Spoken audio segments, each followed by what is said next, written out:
Democratic Assemblyman Rick Chavez Zbur represents Westwood. He joins us from Northern California.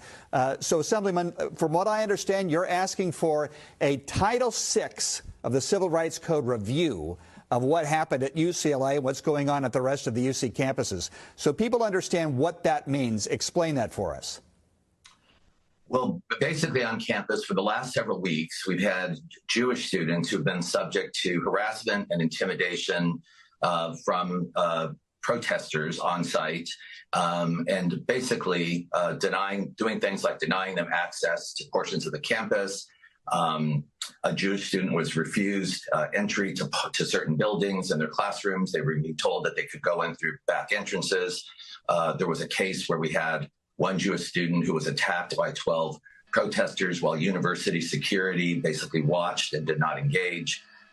So, we've had for weeks a building tinderbox at UCLA where the university has failed to act to protect the basic civil rights and the safety of its students. And then, of course, that culminated on Tuesday night when we had outside agitators coming into campus who attacked the protesters. And in that case, it took them hours to respond. So, what I've asked is for the Office of Civil Rights of the Department of Education to do a thorough review looking into whether there's been potential civil rights violations on campus, and in particular with respect to Jewish and Israeli American students.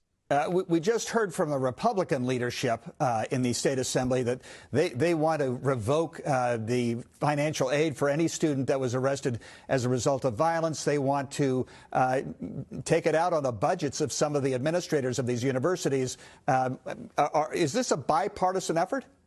I think an investigation needs to take place. We don't know how many of the protesters were students, and we don't know whether the people that were engaging in the violence against Jewish students or were outside agitators. We also don't know whether the people who attacked the encampment were students or outside agitators. So I think we need to have a thorough investigation from an impartial source, and that's why I've asked the Office of Civil Rights to do an investigation, and I've also asked the regents to do an internal investigation about the security protocols that were in place on campus.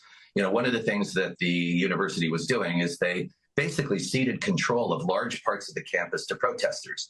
So we had checkpoints on campus where students were coming up to a checkpoint. They were asked whether they were a Zionist. If they said no, they were given a wristband and allowed to proceed. If they said that they were, they basically were excluding Jewish students from attending big parts of campus and certain buildings.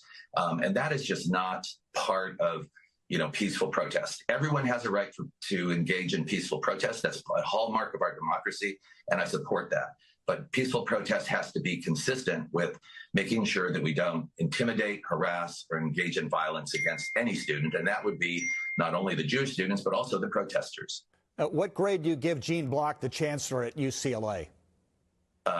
In the last few weeks, a very poor one. I mean, I've been pleading with him to do more, and have been on the phone with his staff and with his leadership to do more on the security front. For a while, I was at an event on Sunday, I think it was, where I was nervous because it was essentially a rally that was being done by the Jewish students, and they had allowed basically protesters to obtain access to the site and exclude the people that wanted to go to the rally. And it was just a tinderbox, and there was absolutely no security there. I was on the phone with them, asking them to bring not necessarily even police, but security there to make sure that everyone was protected, and they really did nothing. Right, but the University of California administration at the top sent out several years ago, from what I understand, a directive on security, which was to say, no uniforms on campus. We don't want uniformed police on campus. And from what we understand, the reason why LAPD wasn't there the night that there was the counterattack against the pro-Palestinian protesters is because the university administration did not want police, certainly not the LAPD, anywhere near campus. Is that your understanding? I don't know the exact details of that, but I also know that even the non-police uniformed security appeared to have been instructed to not engage. My staff was there when there was a Jewish student who was assaulted by 12 protesters. There was security personnel within feet away, and people were pointing out the fact that this kid was being assaulted, and they did nothing. So it was clear that they had a non-engagement instructions. And, that, of course, extended until later in the evening when, of course, the encampment was attacked by these outside agitators. Should Gene Block resign? That's not a question for me. I have trust in the regents to basically handle this. I know how seriously they're taking it. I've spoken to several of them directly, and I leave that decision to them. Assemblymember Rick Chavez Zbur, Democrat from Hollywood. He's also the Democratic Caucus chair. Thanks for taking the time. Thank you very much.